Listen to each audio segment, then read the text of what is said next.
Happy New Year, everyone, and thanks for joining us here on our first one-hour show inside NASCAR. We've been telling you that we would go to 1 hour in 1996, and this is the first weekend for it. We have a lot of things in store for you. 1 hour will allow us to do a lot of things that we haven't been able to do in the past and wanted to, such as extended features on personalities in the sport and more in-depth stories. We also will be able to pay some attention to some of the other series of NASCAR that we have not been able to pay attention to in the past, including the Truck Series. I'm in Denver, North Carolina at the race shops of the #1 car. Now, this car is owned by Richard Jackson and driven by Rick Mast in the NASCAR Winston Cup Series, and this team is changing from Ford to Pontiac for 1996. Well, we have lots for you in this 1 hour of Inside NASCAR, so let's get right to it. Here's what's coming up. It's fun afloat as drivers, crewmen, and race fans all gather on the high seas for some off-season R&R aboard the Big Red Boat. We'll take you along. Andy Petrie's track record with Richard Childress Racing equaled 3 seasons and 2 championships. Petrie's departure this year puts longtime team members David Smith and Bobby Hutchins at the helm. The question is, can they take Dale Earnhardt to a record-breaking 8th title? And we'll take a look back at Pontiac's involvement in Winston Cup Racing and talk with crew chief Kevin Hamlin about the changeover to a new body style that is still top secret. Today's show is brought to you by Texaco Haviland Formula 3 Motor Oil. Add more life to your car. Take it to the star. And by coal-filtered Miller Genuine Draft, making the world a very cool place.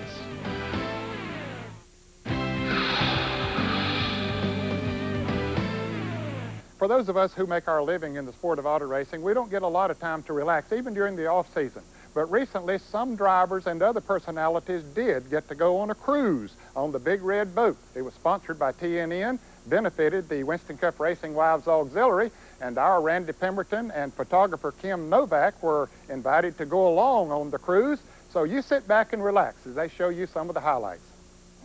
The first annual NASCAR cruise aboard the Big Red Boat had all the indications of being a big hit even before the ship got away from its port in Cape Canaveral, Florida. Along for this 4-night, 3-day getaway were Winston Cup stars and families, including among the drivers Kyle Petty, Todd Bodine, Steve Grissom, Ted Musgrave, Jimmy Hensley, Ernie Irvin, Hut Strickland, and Lake Speed. Also along for the party, Ray Evernham and his Rainbow Warriors. TNN's Ralph Shaheen served as the cruise host, and TNN's president David Hall made his way to the Bon Voyage celebration to kick things off for what was sure to be a fun time for race fans and a successful fundraiser for the Winston Cup Racing Wives Auxiliary. I think it's a great opportunity for all the factions of racing to come together to support a very important charity. And we're glad we can be a part of it and help support it. And hopefully this is a stepping stone to something that'll be really big and important to the charity as far as fundraising. And it's good for the fans. They get to spend time with their heroes. And it's good for the teams. They get to spend time with their families, which is something that's pretty precious during the season. It didn't take long before race fans were rubbing elbows with their favorites, and we were on our way to the Bahamas. After a relaxing first evening aboard the Oceanic, the cruise shifted into high gear the next morning with kids and Looney Tunes characters. The NASCAR family cruise had everyone covered, young and old, and the entertainment couldn't have been better. I mean, how often do your kids get a chance to have a free concert from none other than Kyle Petty? Rub-a-dub-dub and scrub, scrub, scrub until your skin turns red. Mama's gonna check behind ears and necks and rub-a-dub like you should. Rub-a-dub-dub and scrub, scrub, scrub. Rub-a-dub and scrub real good. Okay, step forward, Amy. You go up there. Oh, wait a minute. Just stand there. Come here. Stand. Just stand. Now, Amy, she's been playing in her mama's makeup kit. With calm seas and sunny skies en route to Nassau, race fans found the drivers surrounding the lounge deck, signing autographs, taking snapshots, and just shooting the breeze. For race fans, it couldn't have gotten any better than this. A collector's edition poster was a popular item to get autographed. Even the artist, Bear Graves, was on board. Yes, I believe what it is the proceeds, part of this is going toward the Racing Wives Auxiliary. And they're going to take the artist proof, which is one, and they're going to auction that. So that ought to be good. And that's also signed by everybody. Oh, wow, that's So great. it's got all the drivers that were on board with us, and the Rainbow Warriors is all on it, and we're on it. The evenings on the ship started out quiet, a time to tempt your palate with pleasure. From seafood to pasta, early and late seatings made it convenient, especially for the kids that couldn't be out too late. The entertainment on the boat never stopped. Here, Todd and Lynn Bodine try their hand with the magic act. What? Does she get like that often? All the time. Todd evidently enjoyed being on stage so much that, well, you guessed it, karaoke. Wild thing, you make my heart sing. You make everything move me. Wild thing. Yes, the karaoke room was the late-night rage aboard the Big Red Boat. For the fans, it was Hut and Pam Strickland who stole their hearts. When will we share precious moments? You are fine.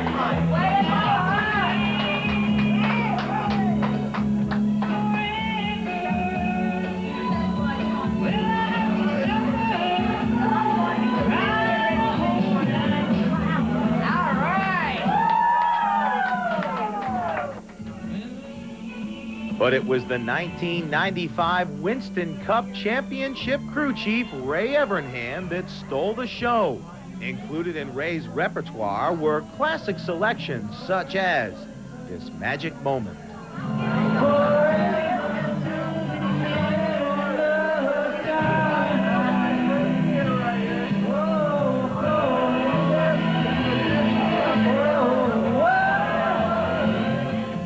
Also, The Lion Sleeps Tonight, a duet with Hut Strickland.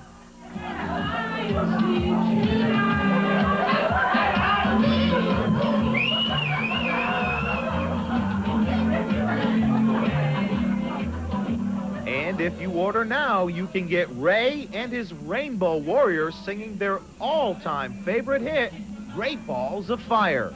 Goodness gracious, great balls of fire. It's my baby. Ooh, it feels good.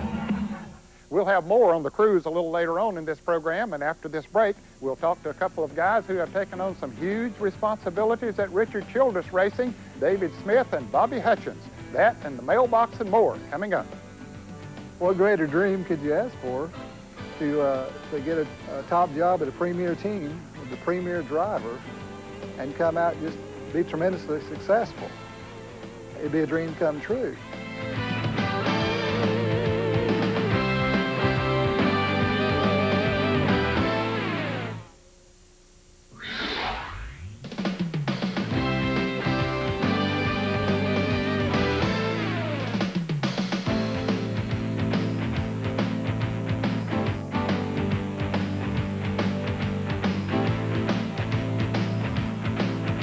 Welcome back to Inside NASCAR. Even though there's no racing going on this time of year, the news goes on year-round. So let's catch you up to date on what's been going on. This segment of Inside NASCAR is brought to you by Texaco Haviland Formula 3 Motor Oil. Add more life to your car. Take it to the star. It was announced this week that along with switching from Ford to Pontiacs this season, Richard Jackson Racing has acquired Hooters Restaurants as a sponsor.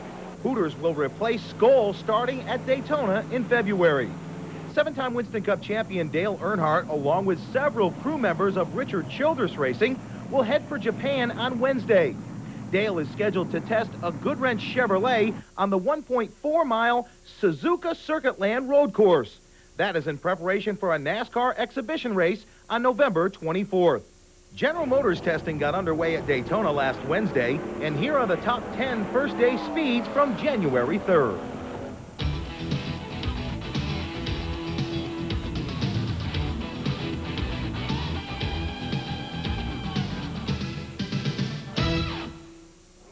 In other news, Bob Baer, owner of the New Hampshire International Speedway, has purchased the remaining 50% of the North Wilkesboro Speedway.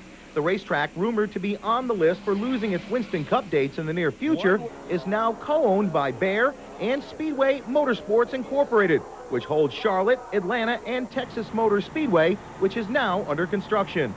The size of the starting lineup for races at the Richmond International Raceway will increase in 1996. The three-quarter-mile facility has had to send several drivers and teams home over the past few years due to the allowable starters. That will increase by 2 plus provisionals for its Winston Cup, Sears Craftsman Super Truck races, and Busch Series events this year. One other news note, January 20th is the date for this year's Winston Cup preview, held at the Lawrence Joel Veterans Memorial Coliseum in Winston-Salem, North Carolina. Drivers, cars, and an auction is scheduled. A portion of the $10 admission fee will benefit the Brenner's Children's Hospital, Air Care, and the Winston Cup Racing Wives Auxiliary.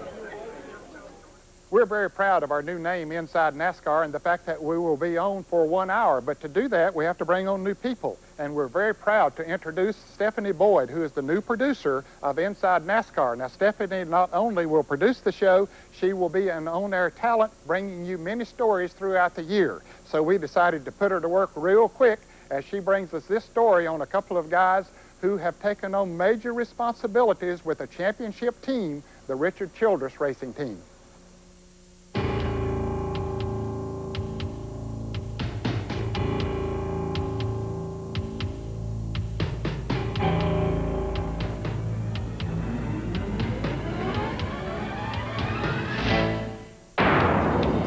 When Andy Petrie announced that he was leaving Richard Childress Racing at the end of 1995, the question was, who would replace him? Turns out 2 guys have been tapped to head things up. Veteran chassis specialist and jackman David Smith becomes the crew chief, while team engineer and shop foreman Bobby Hutchins moves to general manager. Well, I think it was one of those situations where David and I both were experienced in certain areas, but neither one of us had both of those, type of areas, and we kind of complement each other in that relationship, and also hopefully tie some things together now that I'm going on the road a little bit with the shop that maybe before got kind of left out in the gray area somewhere outside. Maybe we can kind of close up some of those loose ends and make things a little more functional. Smith has been with RCR since 1979. He's been through 6 championships with Dale Earnhardt behind the wheel and says that's prepared him for the job at hand. I think it really does, because I understand this team and how it works. I understand Dale Earnhardt and what he's, my expertise has been basically with the chassis, working on helping with the setups to the crew chiefs that have been here. And preparation of the cars has been one of my big jobs, And so I understand what the cars need. I understand, what Dale needs as a driver, I believe. And just the way this team operates, I've been a real big part of, basically, since day one as far as Dale being here. And I think that's been a real benefit and plus to me. Smith has some pretty big shoes to fill as crew chief.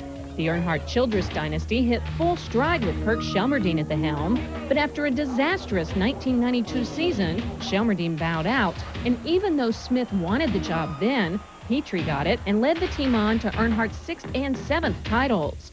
Smith admits it was the right choice at that time, but with Petrie's recent departure, he wasn't about to let another one get away. Yeah, I wanted it real bad.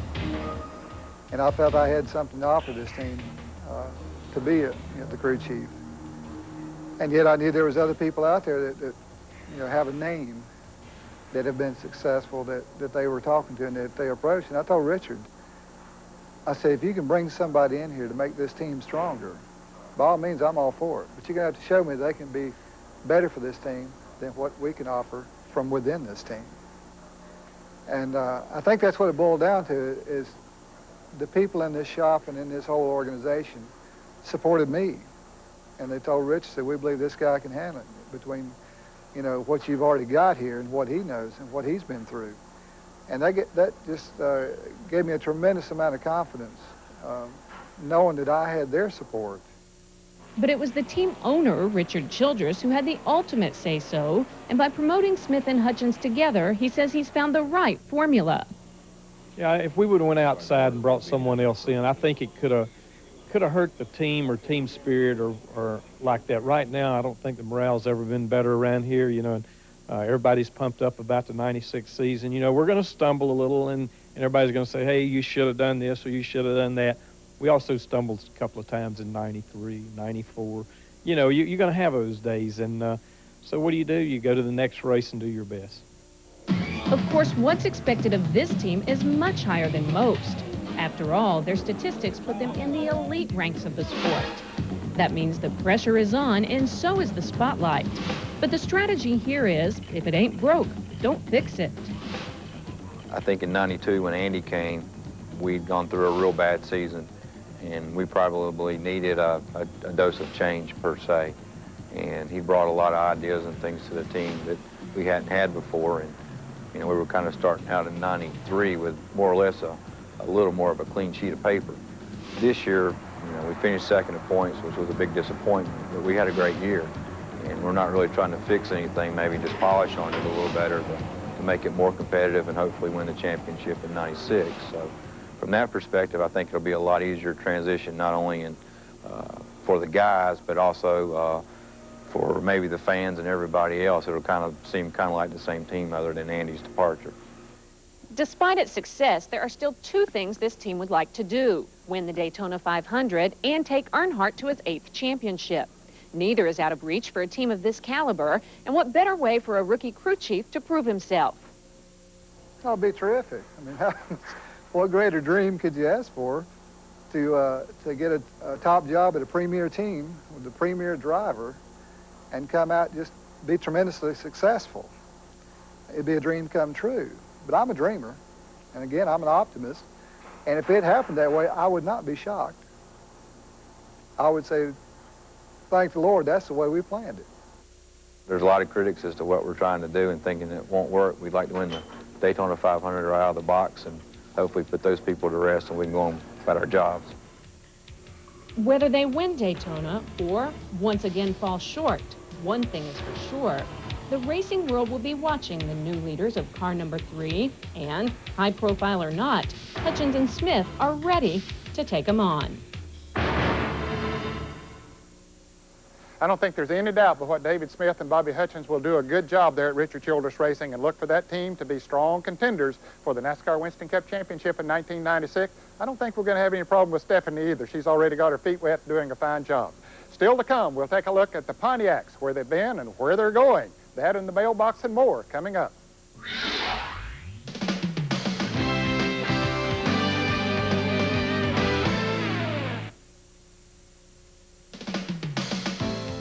The Inside NASCAR mailbox is brought to you by Miller Genuine Draft. Our question is from Rob Fox from Blackwood, New Jersey. During practice sessions, drivers will turn off the car's engines on their last lap and coast into the pits. What is the purpose of this? Rob, thanks for your question. I'm Phil Parsons, driver of the Channel Lock Tool Chevrolet. What that does is it lets the engine builders or the people that work for the spark plug companies, gives them a chance to read the spark plugs. We also call that a clean cut, which means you don't have any residual fuel left in the combustion chamber, which gets on the spark plugs. They can look at it. They can see how the engine's performing at its maximum level, at maximum RPMs. They'll look at a multitude of things. They can tell you if you had too much ignition, not enough ignition, too much water temperature, not enough water temperature. It's amazing the things that engine builders can tell you by looking at those spark plugs. But everything we do with an engine, we go by that spark plug reading. Again, thanks for writing in. If you have any race questions, write to us at Inside NASCAR, Post Office Box 240417, Charlotte, North Carolina 28224. If we use your question on the air, you'll receive this embroidered Miller Genuine Draft Jacket. This year on Inside NASCAR, we will bring you NASCAR biographies, a look at some of the behind-the-scenes people that normally you might not get to see that much of. And our subject this week is Todd Bodine's wife, Lynn, the new president of the Winston Cup Racing Wives Auxiliary. When Lynn Bodine jumped on the Big Red Boat in December, not only was it the first fundraiser of its type for the Winston Cup Racing Wives Auxiliary, it was also Bodine's first official project as the club's new president. Good boy. When she's not cruising, though, Lynn can often be found at home, enjoying the 60-acre spread and the 4 horses she shares with her husband, Todd. Lynn and Todd met back in 1984 at Thompson International Speedway in Connecticut. But she says it wasn't exactly love at first sight. Yeah, my dad used to help Richie Evans, who, of course, was a modified god up north. And his main competition was Deaf Bodine. So I was pretty much an anti-Bodine person. And I didn't realize there was another brother besides Brett. And when I met Todd, I guess he just figured I wouldn't hold it against him that he was a Bodine. So. But it was interesting. It wasn't anything that either of us were looking for. But I guess that's when things happen most, when you're not expecting it. Something she can expect a lot of is work, leading the fundraising efforts of the Wives Auxiliary. It may mean some time away from home and her horses, but Lynn's already dedicated and has her mission down pat. You know, we're going to learn from the events we have, and we want to have 4 or 5 big events a year, and I think we're going to close 1995 out with the most money they've ever had in the trust fund. We've been fortunate we haven't had to pay, you know, any amounts out like we've had to in recent years when Davey and Alan were killed. You know, that hit us hard, as it did the racing community. But, you know, we want to get our fund up there so we can really make a difference in people's lives. If anyone's up to that task, it's certainly Lynn Bodine. She's one of the most popular and respected women in the NASCAR fraternity who has a drive and spirit that always shines through. Well, thanks, Lynn. She certainly has a big job to do, president of the Winston Cup Racing Wives Auxiliary, an organization that does a lot of good things in the sport of auto racing. Still to come, we'll have the story on the Pontiacs and also part 2 of our story on the Big Red Boat. That Pontiac that I drove back in 92 and 93 was just one whale of a car. It was a great car. I guess I won 10 races in 93 with it, and then we signed the deal with Ford Motor Company because of just different reasons. But it was when I left, all I can tell you is I won 10 races, one hell of a car.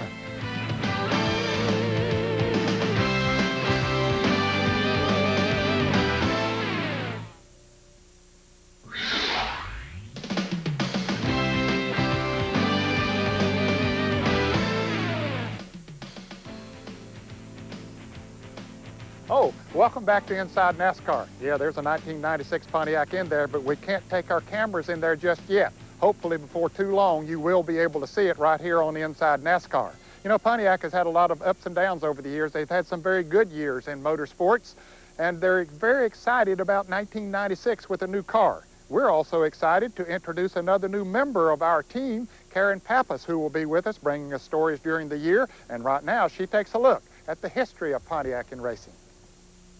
You know, this is big. This is a big boost for Sabco Racing, for our sponsors Peak and Uniden and Pontiac, and those guys who have put so much into it over the last year and got absolutely nothing back in return except a bunch of tore-up race cars. I'm glad to win this race here for Pontiac and for Miller and just everybody. As long as Pontiac's got a Pontiac, we'll probably have one.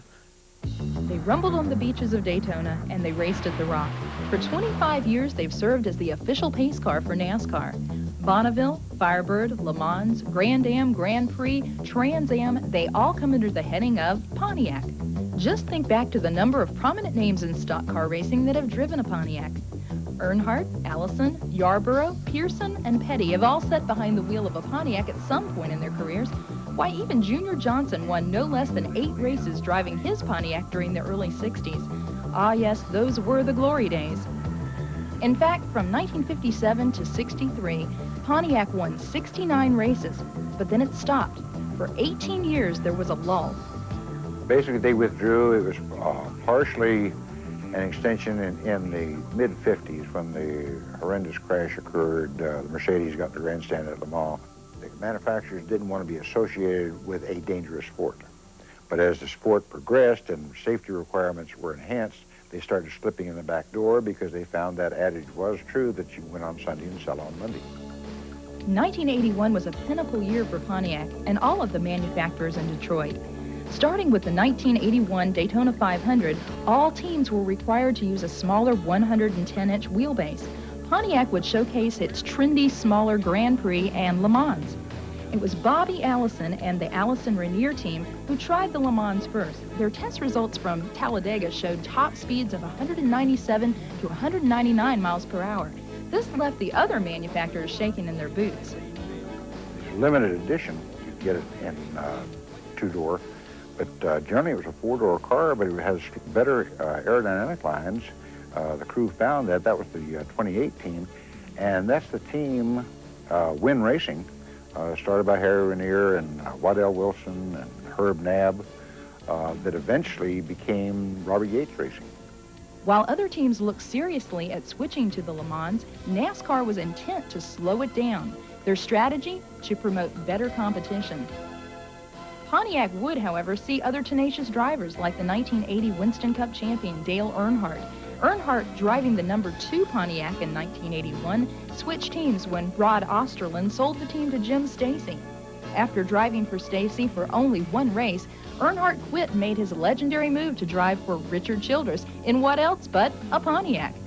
The first official points race victory after an 18-year absence from competitive NASCAR racing was when rookie driver Morgan Shepherd led 294 of the 500 laps for a win at the Virginia 500 in Martinsville. Yet the following year would see another lull, no wins in 1982. But the driver who would carry the torch, the golden boy of Pontiac, would be a young driver named Rusty Wallace. Wallace would storm into victory lane 31 times in the years he drove for Pontiac. For this car manufacturer, the highs had never been higher than in 1989 when Rusty Wallace steered his Pontiac to a Winston Cup championship. In 1993, Rusty would again take Pontiac to all-time highs with 11 wins in one season. But his rival, Earnhardt, would take the championship. Just when the lights had never shone brighter for this car company, Rusty left Pontiac to join Ford in 1994. Yeah, I took it the championship in 1989, driving the Grand Prix. I was real proud of that. I stuck with them when we were at a low, and then back in 92 and 93, we developed some new body pieces and got better. And plus, the stock Grand Prix car changed the nose and the tail a little bit, and it got a little better too. But things evolved, and we had a great car. Pontiac wouldn't see another victory until 1995 when Kyle Petty's win at the Miller 500 in Dover and Ward Burton's victory at the AC Delco 400 at Rockingham would take them into victory lane one more time. Now with a radical redesign of the 1996 Grand Prix and 5 teams fielding it this season, Pontiac's future remains to be seen, and its history is in the making. Thank you, Karen, and welcome aboard to our staff on Inside NASCAR. I'm with Kevin Hamlin, who is the crew chief on the Pontiac #1 that Rick Mast drives in NASCAR Winston Cup Racing. And Kevin, I know you folks are going through a lot here in the changeover from Fords to Pontiacs. Yeah, we are. We're very, very busy right now trying to get everything done for our winter testing. We've got a car put together we're going to head to the wind tunnel with, and we're really excited about this change. Now, how much of a change is there from the Fords to the Pontiacs as far as chassis that you might have used in the past? Chassis-wise, Ned, there's not that big a change. There's the top hoop here on a couple cars we've had to change, but other than that, the cars that we used last year will be just about exactly the same next year. So you will use some of the chassis that you actually used in 1995? Yeah, that's correct. We have 3 chassis that we were really pleased with last season, and we're going to switch those over to Pontiac so we can have a really good baseline to start with and build everything else new. Now, how does the Pontiac look and what you've seen so far? I know that you're still doing some massaging and, as you say, wind tunnel testing, and, of course, we'll do some road track testing here very shortly. It looks pretty good right now to us. Rick, he's really pleased with the car, really pleased. Where do you look for the advantages to be over the Fords that you ran last year? Well, we're hoping we're going to be able to eventually get a little more downforce than what we had last year with the Ford. We're looking just a total package. If we can get more total downforce front and rear, that's what we're really hoping for. Now, of course, this is a General Motors car, the Pontiac is, and a lot of people are thinking that it'll compare very favorably and look a lot like the Monte Carlo, does it?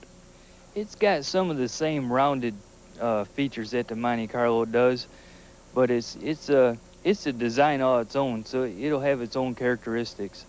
Now, is this going to be tougher for this team since you're making a transition from Fords to Pontiac than it would be for the other Pontiac teams that are just simply switching bodies?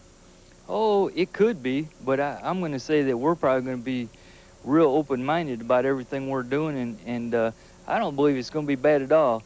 And any information that we're trying to work real close together, all the Pontiac teams are, and any information we gain, we're going to share with them, and hopefully they'll share with us what they learn. Now, not only will you be changing body styles and from one brand to another, you got the engine situation also be changing from Ford to General Motors. Yeah, we do. If you remember, a few years back, we did run an Oldsmobile, so Richard Jackson's real familiar with the General Motors engine, and in that aspect of the thing, Brad Thrower and Ron Vaccaro, our engine people up there in Asheville, I don't believe they're going to have any trouble whatsoever with that. Now, every race team has a favorite race car, one that seems to work better, the driver likes it better than any other. Can you duplicate a car like that? Well, we hope so. That's what this is kind of about, I guess. If you can set a car here and take every single measurement you can possibly take upon it, then hopefully you can duplicate that car. Then again, there's more than just a chassis. We have to duplicate all the body dimensions. We have to duplicate all the roll cage structure, how it was actually put together from the metal rack to the end product. So we're working really hard towards that right now. Now, you folks have been through a couple of pretty tough years here. You've had a lot of bad luck along the way, had some awfully good runs, but have had a lot of bad luck. Is the Pontiac going to be the answer to turning things around here? Well, I don't know if the Pontiac's going to be the answer to that. We're sure hoping the Pontiac's going to be part of that. We're doing an awful strong job back here in the shop right now ourselves, trying to turn that around, not relying on anybody else to do that for us. We're gonna make every effort to finish every single race next year in the lead lap, and hopefully in the front of the pack of a few of them. Well, thank you, Kevin, and good luck to this team with the new Pontiacs. Now, they're planning to do some private testing this weekend at Talladega. A couple of the other Pontiac teams were at Talladega earlier this week in private tests. Now, we won't hear anything about that because it was a private test. Now, the Chevrolets were at Daytona running scheduled tests this week. And as we leave you for this break, here's a look at the other testing that's scheduled at Daytona this month.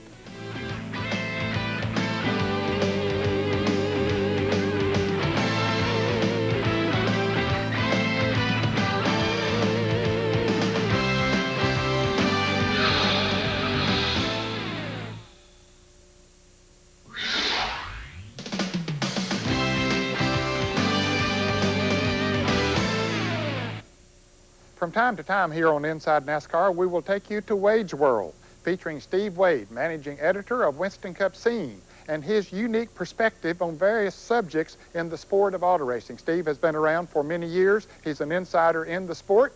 Here's his commentary. Hi, I'm Steve Wade. Have you ever heard of cause and effect? I'm not sure, but I think it has something to do with physics, but I flunked physics. Anyway, it's when something happens, that's the cause, that creates a reaction or a response, that's the effect. In physics, they say that for every action, there's an equal reaction, but I'm not sure I flunked physics. Well, anyway, we can apply the old cause and effect to NASCAR Winston Cup Racing. That's because certain things happened in 1995, the cause, that will create reactions or responses in 1996, the effect. Let's list a few. Cause, Jeff Gordon wins the 1995 Winston Cup Championship. Effect, well, Jeff and his Hendrick Motorsports guys are going to be trying real hard to make it 2 in a row, because after all, they want to start up that dynasty. But this time, they're going to be marked men. They're not going to sneak up on anybody. And remember, Dale Earnhardt is going to be highly motivated to win that record-setting 8th career championship. Cause, Chevrolet wins the manufacturer's championship. Effect, well, we're feeling that already. Ford is going to lower the roof height of its Thunderbird by 1/4 inch, and it's getting a new nose piece. And we don't even know the effect of the Pontiac Grand Prix yet because we haven't seen it. So expect a lot of rules haggling early into the 1996 season. Cause, more multi-car teams were formed by the end of the 1995 season. Effect, well, a lot of people have speculated that this might cause a sway in the balance of power in NASCAR. After all, you've got a few guys with a big pool of the talent and a big pool of the money. They might want to exude unnecessary influence. Well, don't bet on that. I guarantee you the power will remain in Daytona Beach, Florida, and after all, if some of us can raise our eyebrows about these multi-car teams, don't you think NASCAR can do the same thing? Cause, attendance at races and television audiences were at record highs in 1995. Effect, expect them to go even higher in 1996. That's because several tracks are adding new seats and they've got more tickets to sell. And the number of racing-related television programs continues to grow rapidly. Now, you think growth is rapid right now. Wait until some of those "we're building real fast because we can't wait for you to get here" tracks are ready for NASCAR, like the one at Texas. Well, those are just some examples of the cause and effect that we might see for 1996. Now, some of these predicted effects, if they don't happen, listen, don't blame me. I told you, I flunked physics. Thanks, Steve. Keep up the good work, and we look forward to hearing more from you in the future. Still to come, we'll have part 2 of the Big Red Boat story right after this. Let me love you like I love a shoe. You're fine, so kind. I'm gonna tell you that mine.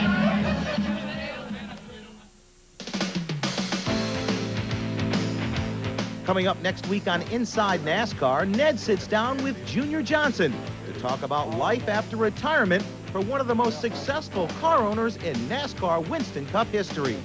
We'll also tag along with Kenny Wallace as he cuts up with the country's biggest redneck, Jeff Foxworthy.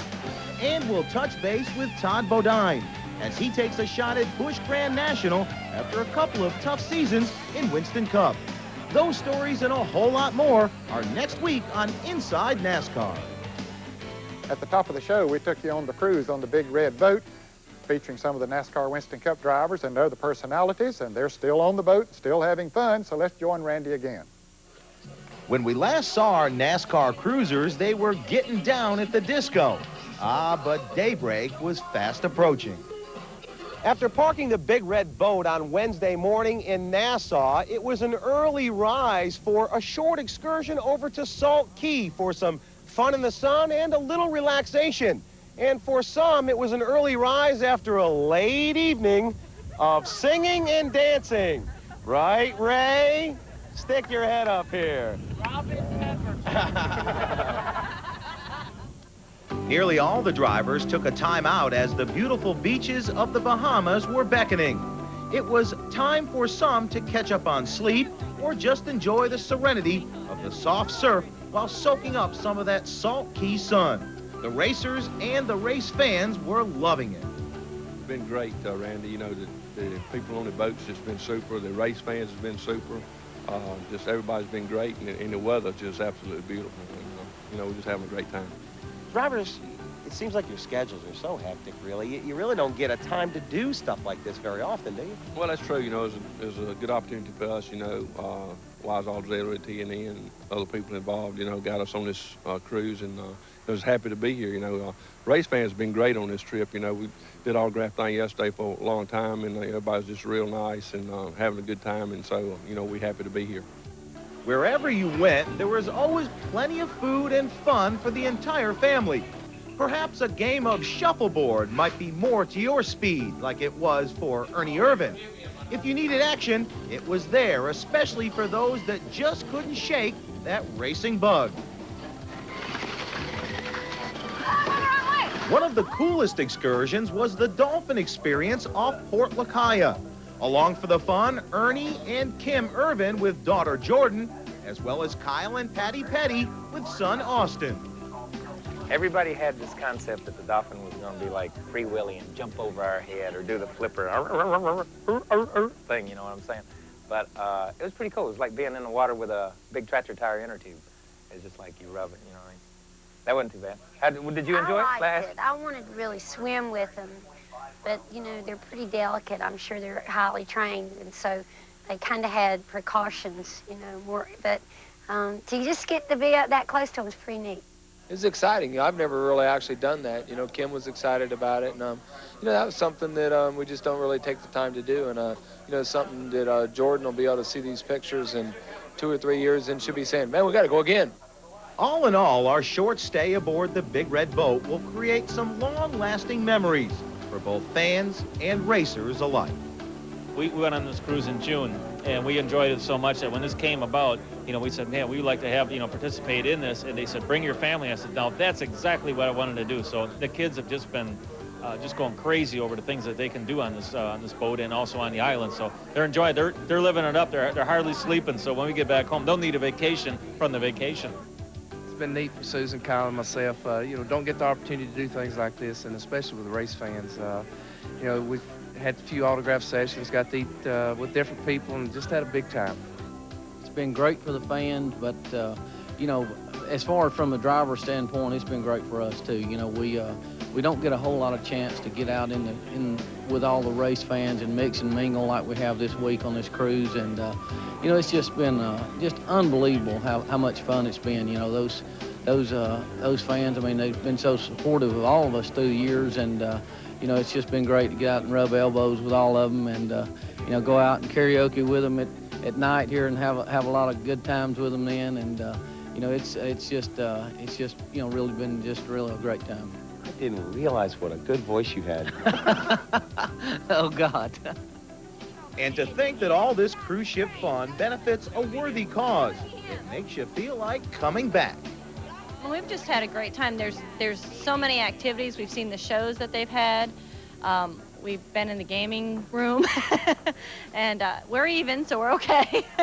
But I mean, it's just great. I mean, it's overwhelming that the fans have had such a great time and are so positive about this, and we're looking forward to seeing a lot of them back next year, and they've already signed up for it. It's a win-win situation because you get to come and have a good time, you get to relax, and we really, honestly, no bull, we have had a great time, and everybody gets to benefit from it. You know, the Wives Auxiliary, us, everybody. So it's a great time, and really, honestly, you know, we want to come back next year. No bull, and if you don't come, you're missing out on a good time. Ask anybody over in Karaoke, and we've got it reserved at tonight.